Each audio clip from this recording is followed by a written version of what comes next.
మనం కేవలం మన యొక్క అనుష్ఠానం మాత్రమే కాకుండా మనం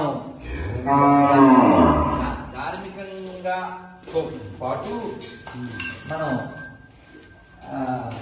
రాజకీయంగా, ఆర్థికంగా, సామాజికంగా పొందితేనే వీటన్నిటికీ రక్షణ వస్తుంది.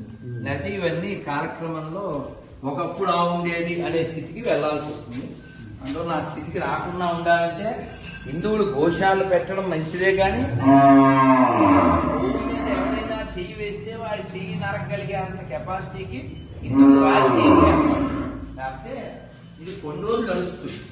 ఇప్పుడు ఆవుని పట్టుకుంటే రక్షించడానికి ముగ్గురు వస్తారు, తినడానికి భక్షించడానికి 3,000 మంది వస్తారు. ఆ స్థితి నుంచి మనం ఎవరో రావాలి అనే కోరిక మనం